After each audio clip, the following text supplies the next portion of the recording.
सूरज उगने से बदलते हैं ये धरा आसमां, चलते रहने से हो जाती है हर मुश्किल आसान। चिंता को छोड़ कर आओ कर ले मन में शुभ चिंतन, हर पल को कर ले सफल सफल कह रही है ये पवन।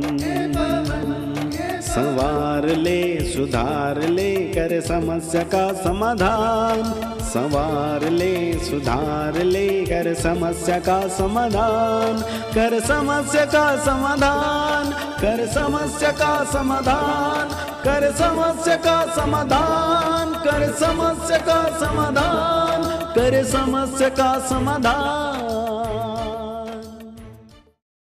नमस्कार, आदाब, सत श्री अकाल। स्वागत है आप सभी का समाधान कार्यक्रम में एक बार पुनः। एक बार एक सेमिनार में 50 लोग हिस्सा ले रहे थे। स्पीकर ने एक एक गुब्बारा दिया सभी को और कहा कि इसमें सभी अपना अपना नाम लिखें। जब सबने अपना नाम लिख लिया तो सारे गुब्बारों को एक कमरे में रख दिया गया और कहा गया कि सभी उस कमरे में जाएं और अपने अपने नाम का गुब्बारा ढूंढ कर आएँ, लेकिन केवल 5 मिनट का वक्त उन्हें दिया गया। जैसे ही वो हॉल में गए, अंदर घुसे, सब में अफरा तफरी मच गई। कोई अपना ढूंढ रहा है, कोई अपना ढूंढ रहा है, लेकिन किसी को भी अपना गुब्बारा नहीं मिल रहा था जिसमें उनका नाम लिखा हुआ था। 5 मिनट का समय देखते देखते पूरा हो गया, सभी बाहर आ गए। स्पीकर ने पूछा कि क्या हुआ, तो सब ने कहा कि हमें जो भी गुब्बारे मिले सब दूसरों के नाम के ही थे, इसीलिए ढूंढने में ही वक्त निकल गया, हमें वो नहीं मिल पाया। स्पीकर ने कहा ठीक है, अब फिर से आप लोग उसी हॉल में जाएं जिसमें गुब्बारे रखे हैं, लेकिन इस बार जिसको जो भी गुब्बारा मिलेगा वो जिस नाम का गुब्बारा वो होगा उसी नाम का के व्यक्ति को पुकारेगा और वो व्यक्ति आकर के अपना गुब्बारा ले लेगा। अंदर गए सभी लोग, सबके हाथ में जो भी गुब्बारा आया सब ने उस पे लिखे हुए नाम को पुकारा। आसानी से लोगों ने एक दूसरे को गुब्बारे दिए और सबको अपने गुब्बारे मिल गए। 3 मिनट में ही काम पूरा हो गया, सब बाहर निकल आए। स्पीकर ने कहा कि इसमें एक बहुत सुंदर भाव समाया हुआ है। हम में से हर एक आज के दौर में केवल अपने लिए जी रहा है, अपने आप को देखता है, अपने आप के बारे में सोचता है, अपनी खुशी को अपने आप में तलाश रहा है, लेकिन वो दूसरों को खुशी देने में नहीं लगा हुआ है, दूसरों के बारे में नहीं सोच रहा है। यदि हम दूसरों को खुशी देना शुरू कर दें, दूसरों के लिए सोचना शुरू कर दें, दूसरों के लिए जीना शुरू कर दें, तो वास्तव में खुशी ऑटोमेटिक हमारे पास आ जाएगी और जीवन बहुत सरल सहज हो जाएगा, इतना कॉम्प्लिकेटेड नहीं रहेगा। बहुत सुंदर ये प्रेरक बात थी जो समाधान भी लगातार आपको सिखाता रहता है कि हम औरों के लिए जिएं, क्योंकि दूसरों को यदि हम खुशी देते हैं तो वो खुशी 10 गुना बढ़कर हमारे पास वापस आ जाती है। आइए इसी सुंदर बात के साथ आज की इस चर्चा की शुरुआत करते हैं और स्वागत करते हैं आदरणीय भ्राता जी का। भ्राता जी, आपका बहुत बहुत अभिनंदन है। शुक्रिया। एक प्रेरक बात भ्राता जी कि औरों के लिए जीना, औरों को देना। एक बात तो हम हमेशा से बचपन से सीखते आ रहे हैं, सुनते आ रहे हैं कि जो दोगे वही मिलेगा या जो बोएंगे वही काटेंगे, लेकिन आज व्यक्ति दुख ही दुख दिया जा रहा है और इस बात का उसे भान ही नहीं है कि वही दुख उसे 10 गुना या 100 गुना होके प्राप्त होगी। सच यही है कि देने का सुख, अच्छी चीज़ें देने का सुख बहुत बड़ा है और जो कुछ हम बुराई दूसरों को दे रहे हैं वो तो कई गुनी होकर हमारे पास वापस आ रही है। आज मनुष्य को इसी अवेयरनेस की बहुत आवश्यकता है कि वो दूसरों को अच्छाई न देकर बुराई दे रहा है, कष्ट दे रहा है, बुरे वचन दे रहा है, बुरे वाइब्रेशंस दे रहा है, बुरी फीलिंग्स दे रहा है, जो संगठनों में, परिवारों में अशांति का और एक अलगाव, दूरी, इसका माहौल पैदा करती जा रही है। इसलिए हमें सबको ये सीखना है कि हम सहयोग दें, एक दूसरे को समीप लाएं। पहले से ही पढ़ते आते थे, यूनिटी इज स्ट्रेंथ, इसको हम कहीं ना कहीं लागू करें। देखिए, हमारे ईश्वरीय विश्वविद्यालय की ये बात देखकर लोग बहुत खुश होते हैं कि जब यहाँ आते हैं तो देखते हैं कि बड़े बड़े कार्य सहज हो रहे हैं और कोई कहीं लड़ाई झगड़ा नहीं हो रहा है, सब अपना अपना काम कर रहे हैं, कोई बोलचाल नहीं हो रही है ऐसी वैसी जैसी लोगों के बीच होती है। तो एक बहुत अच्छी यूनिटी यहाँ दिखाई देती है क्योंकि सब एक दूसरे को सहयोग देते हैं, अपनापन देते हैं और इम्पोर्टेंट बात ये है कि अपनी रिस्पॉन्सिबिलिटी को महसूस करते हुए बीइंग रेस्पॉन्सिबल काम करते हैं, तो इससे संगठन बहुत शक्तिशाली बन जाता है। यही सिद्धांत घरों में अप्लाई करना है जी। एक व्यक्ति काम कर रहा है, दूसरा कोऑपरेट करे। अच्छा, कोऑपरेशन न भी दिया हो तो कम से कम अप्रिशिएट तो करे, तो उसकी थकान तो उतर जाए। अभी लोग काम भी करा लेते हैं, कोऑपरेट भी नहीं करते, ऊपर से कुछ सुना भी देते हैं, तो दूसरा व्यक्ति टेंशन में रहता है। तो ऐसा सुख देने का हम संकल्प करें, सहयोग देने का संकल्प करें, दूसरों को आगे बढ़ाने का संकल्प करें, और इससे भी अच्छी बात है दूसरों को उनकी समस्याओं में मदद करें, समाधान सुझाएं। ये नहीं दूसरे समस्याग्रस्त हैं तो हम खुश हो रहे हों कि देखा अब आई अकल ठिकाने, ये नहीं, हम मदद करें। जब हम दूसरों को समस्याओं मदद करेंगे तो हमारी समस्याओं में भी कोई हमें मदद करने अवश्य पहुंचेगा। नहीं तो जैसे हम दूसरों को अकेला छोड़ देते हैं, हम भी अकेले पड़ जाएंगे। बिल्कुल, ये एक बहुत सुंदर कर्म का सिद्धांत है व्रता जी, जिसको व्यक्ति को ध्यान में अवश्य रखना चाहिए कि हम सचमुच जो देंगे वही हमें प्राप्त होगा। तो क्यों ना अच्छे से अच्छा दें, भले हमें दूसरा कुछ भी दे रहा हो, लेकिन हम तो कम से कम सुख दें, खुशी दें, अच्छी बातें दें। इस बात का अवश्य सभी ध्यान रखें। और गजानन कुशवाहा जी लिख रहे हैं और ये कहते हैं कि ओम शांति, आपका प्रोग्राम समय प्रति समय देखते रहता हूँ, बहुत अच्छा लगता है।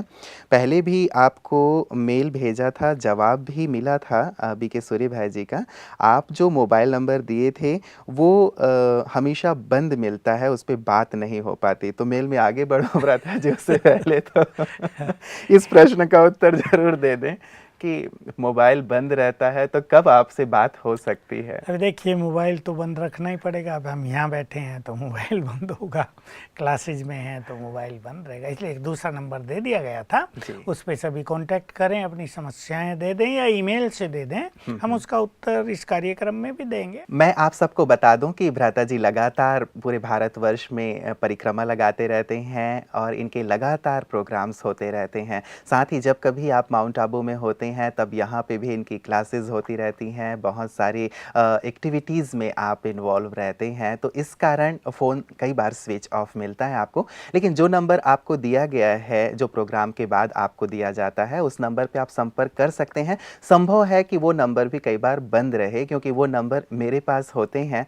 तो मैं क्षमा चाहता हूँ यदि आपको किसी भी प्रकार की तकलीफ़ हो रही है। तो बहुत जल्दी हम सोच रहे हैं कि कोई एक समय नियत करके आपको दे दें जिसमें कि आप फ़ोन कॉल करें, क्योंकि कई बार रिकॉर्डिंग के कारण या अन्य सेवाओं के कारण हम व्यस्त होते हैं तो आपके फ़ोन कॉल अटेंड नहीं कर पाते। लेकिन आप एसएमएस हमें कर सकते हैं, ईमेल कर सकते हैं, उनके जवाब आपको कार्यक्रम में भी प्राप्त होंगे और तत्काल भी उनके जवाब आपको प्राप्त होंगे। यदि किसी भी प्रकार की आपको असुविधा हुई हो तो मैं दिल से आपसे क्षमा चाहता हूँ। भ्राता जी, आगे मेल में चलते हैं। ये हमारे गजानन जी कहते हैं आगे कि पिछले 1 वर्षों से मैं डिप्रेशन में था और मुझे नींद भी नहीं आती थी। मैं दवाइयाँ लगातार ले रहा हूँ, लेकिन अभी भी उतना ज़्यादा मुझे फ़र्क नहीं पड़ा है। मुझे नींद अच्छी आए, उसके लिए मैं भ्राता जी से सुझाव चाहता हूँ कि मैं ऐसा क्या करूँ जो नींद मुझे गहरी आए। नींद की समस्या संसार में मैं तो कहूँगा, हमने लंबी चर्चा की भी है भ्राता जी, की है। ये एक विकराल समस्या का रूप लेती जा रही है। और मुझे ऐसा लगता है कि मनुष्य का ब्रेन हाइपर एक्टिव हो जाता है रात के समय जब वो सोने जाता है। इसके कारण देखिए, हम तो स्पिरिचुअल नॉलेज के आधार से जानते हैं, लेकिन साइकेट्रिक डॉक्टर जिनके पास वो जाते हैं उनको शायद इनके कारणों का पता नहीं होता है। वो केवल नींद की गोलियां देते हैं और आज एक दी, आधी से शुरू करेंगे, बढ़ाते बढ़ाते 4-5 तक ले गए, फिर भी पेशेंट की स्थिति वही रहती है। तो एक बहुत अच्छी चीज़ जाननी चाहिए कि मनुष्य ने जो कुछ विकर्म हजारों साल से किए हैं, कोई अति कर लिए हैं, वो सब उसके ब्रेन में प्रिंट होते रहते हैं जी। जिसको लोग सबकॉन्शियस माइंड, अनकॉन्शियस माइंड कहते हैं। अनकॉन्शियस माइंड में वो प्रिंट होते रहते हैं। अब उनका स्टॉक बढ़ता जाता है। कोई चीज़ जब ज़्यादा बढ़ जाती है तो बाहर फ्लो होती है ना, चाहे हम कप में डालते जाएं, ज़्यादा हो जाए तो बाहर गिरेगी। तो बहुतों के साथ क्या हो रहा है, जिनका ये विकर्मों का कर्मिक अकाउंट ज़्यादा हो गया है, तो वो उसने ब्रेन को हाइपर एक्टिव कर दिया है। और ये एक्टिव हो जाता है जब वो सोने जाते हैं। क्योंकि जब मनुष्य सोने जाता है वो अपने मन को शांत करता है तो सबकॉन्शियस माइंड भी एक्टिव हो जाता है, लेकिन ये अनकॉन्शियस माइंड भी एक्टिव हो जाता है। ये बात सबको जाननी चाहिए। इसलिए ये नींद की समस्या संसार में बढ़ रही है क्योंकि पाप बहुत बढ़ा है। इसका मूल कारण पाप है, इसका मूल कारण मनोविकार हैं, इसका मूल कारण दूसरों के प्रति बुरी फीलिंग्स हैं, बदले की भावना है, अंदर में समाया हुआ क्रोध है जो कहीं ना कहीं टेंशन का रूप लेता है। तो लोग तो केवल इतना जानते हैं कि टेंशन के कारण नींद नहीं आती, लेकिन कई लोग हमें ये बताते हैं उन्हें कोई टेंशन नहीं, फिर भी वो सोने का सुख नहीं ले पा रहे। ये उनके कारण होते हैं। तो एक तो राजयोग से इन्हें अपने को ठीक करना है। राजयोग के अभ्यास से ये जो विकर्मों का स्टोर हो गया है ना, स्टोक नहीं स्टोर, बड़ा भारी ये स्टोर हाउस जो ब्रेन बन गया है, ये उससे समाप्त होने लगेगा। योग, राजयोग एक ऐसी अग्नि है जो इस गंदगी को जलाकर नष्ट करती है। बहुत फ्रेश होंगे। दूसरी चीज़ ये कि अपने माइंड को, अपने ब्रेन को कुछ नए थॉट्स देने हैं। रात को मनुष्य सोने चला गया, उसको नींद नहीं आ रही, वो केवल घड़ी देखता है जी। या उसे कोई बात याद आएगी जो उसकी टेंशन वाली है, वो देखेगा अरे 12 बज गए, 1 बज गया, नींद तो आने रही, नींद तो नहीं आ रही। वो इस समय को यूज करे, कुछ अच्छी चीज़ें सुने।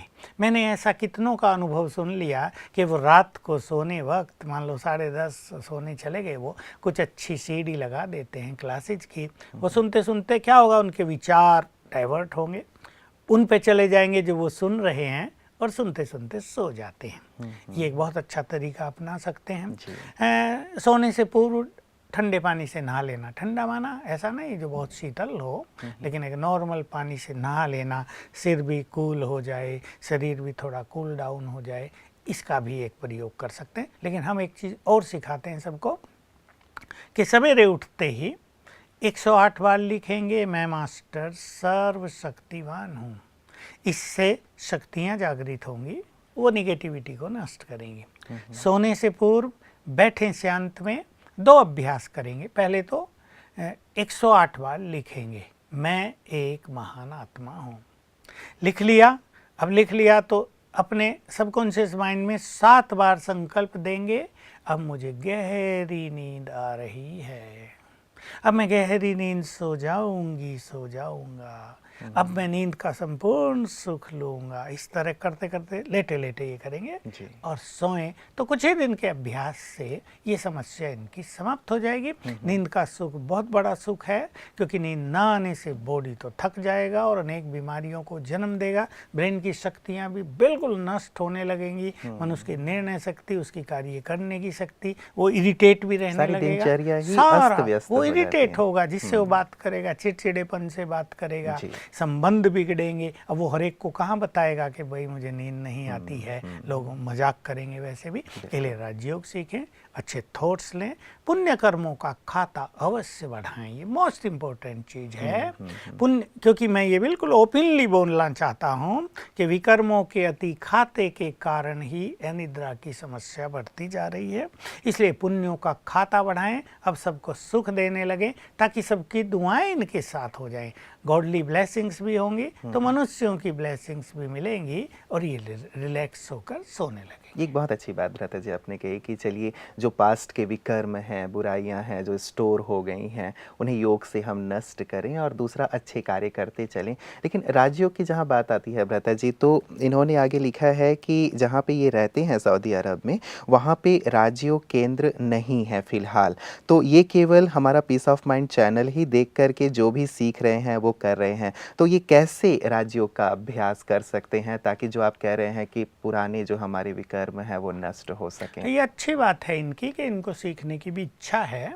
ऐसी सीडीज भी बहुत बनी है, किसी से मंगा भी सकते हैं। लेकिन मैं भी थोड़ा सा इनको राजयोग की प्रैक्टिस सिखा देता हूँ। जब ये लेट जाएं, पहले तो ये काम करेंगे। लिख लिया इन्होंने 108 बार, मैं एक महान आत्मा हूँ। नींद का कमांड भी दे दिया सबकॉन्शियस माइंड को। अब ये संकल्प करें, मैं तो आत्मा हूँ, मैं पीसफुल हूँ, मुझसे चारों ओर शांति की किरणें फैल रही हैं, मैं तो परम पवित्र हूँ, मुझसे चारों ओर पवित्र किरणें फैल रही हैं, वो ब्रेन में जा रही हैं, ब्रेन को रिलैक्स कर रही हैं। ये बहुत गुड फीलिंग करें। मुझसे निकली हुई सफ़ेद किरणें या गोल्डन किरणें ब्रेन को जा रही हैं, इस पे फोकस कर दें ये, और वो उसको रिलैक्स कर रही हैं। संकल्प करें मेरा ब्रेन रिलैक्स हो रहा है। हो सके तो अपना राइट हैंड भी मस्तक पे रख लें, राइट हैंड से प्योर एनर्जी जा रही है ब्रेन को, मेरा ब्रेन रिलैक्स हो रहा है, मैं रिलैक्स हो रहा हूँ। इस तरह ये सोल कॉन्शियस होने की प्रैक्टिस करेंगे। फिर दिन में जब इन्हें प्रैक्टिस करनी है, ये तो रात की मैंने बताई, लेकिन रात को ही पूरी नहीं करेंगे। जैसे हमको 6 बजे 7 बजे भी कर लें, सवेरे उठ के भी। अभी जल्दी ना उठा जाता हो तो जब ये उठें, उठने के बाद आधा घंटा ये अवश्य प्रैक्टिस कर लें। पहले आत्मचिंतन, मैं आत्मा हूँ, यहाँ मस्तक के मध्य में मैं सटल पॉइंट ऑफ एनर्जी हूँ, अति सूक्ष्म, मुझ में बहुत एनर्जी है, मैं प्रकाशमान हूँ, मैं अजर अमर अविनाशी हूँ, मैंने इस देह में प्रवेश किया है। ऐसी एक good commentary, simple thoughts about self वो अपने को देते रहें और आत्मा को विजुअलाइज करने की प्रैक्टिस करें। धीरे धीरे वो क्लियर होगा। फिर परमात्मा चिंतन करेंगे। परमात्मा ज्योति स्वरूप है, वो विश्व कल्याणकारी है, इसलिए उसका नाम शिव है। वो मेरा परम पिता है, वो तो मेरा बाप है, शिव बाबा है, वो मेरा है। वो ब्रह्मलोक में रहता है। ब्रह्मलोक आकाश के परे, बहुत दूर, सूक्ष्म लोक से भी परे है। अब वहाँ परमात्मा के स्वरूप को देखें, ज्योति बिंदु, जिससे चारों ओर किरणें फैलती हैं, उसको निहारेंगे और फिर उसका चिंतन करेंगे। वो ज्ञान का सागर है, प्रेम का सागर है, सुखों का सागर है, शांति का सागर है, सर्वशक्तिवान है, मुक्तिदाता है, सबका कल्याण करने वाला है, सबके दुख हरने वाला है। और उसको देखने की कोशिश करेंगे। परम धाम में दूर लगे न बुद्धि जाए, शुरू में सामने देख लेंगे अपने। इसको आप कल्पना कह सकते हैं शुरू में, लेकिन हम इसे कहेंगे विजुअलाइजेशन। और फिर फील करें उसकी एनर्जी मुझे आ रही है, सामने से आ रही है, सामने से एनर्जी आ रही। थोड़ी थोड़ी देर इसका प्रैक्टिस करें तो चिंतन plus Darshan, thinking and visualising, दोनों की प्रैक्टिस करने से इनका योग धीरे धीरे सरल होगा। 10-10 मिनट ये बैठें, फिर टाइमिंग बढ़ाएं। मन भटकेगा, उसको फिर रोक कर इस चिंतन पे लाएंगे तो बहुत जल्दी इन्हें सफलता मिल जाएगी। चलिए, इनको नींद भी अच्छी आएगी और राजयोग की भी अच्छी आपने सुंदर अभ्यास बता दिए हैं, तो राजयोग का ये अभ्यास वो कर सकते हैं। और निश्चित रूप से आसपास सेवा केंद्र मैं जो जोड़ दूं, होंगे, हाँ, जो भी आसपास हो या कहीं नहीं है वहाँ पर, जैसा इन्होंने बताया, तो एक और अच्छी चीज़ ये कर लें, परमात्मा जो हमारा पिता है वो हमारी माँ भी है। तो ये ऐसा संकल्प करें, ये बहुत गुड फीलिंग देने वाली बात होगी कि माता पिता नीचे आ गए हैं और मैं उनकी गोद में सो गया हूँ। बस रखे, जैसे बच्चा अपनी माँ की गोद में सिर रख लेता है तो ना, ये माता पिता का स्वरूप क्या देखें? अभी इसमें उसका स्वरूप वो तो निराकार है, लेकिन वो प्रजापिता ब्रह्मा के तन में आता है।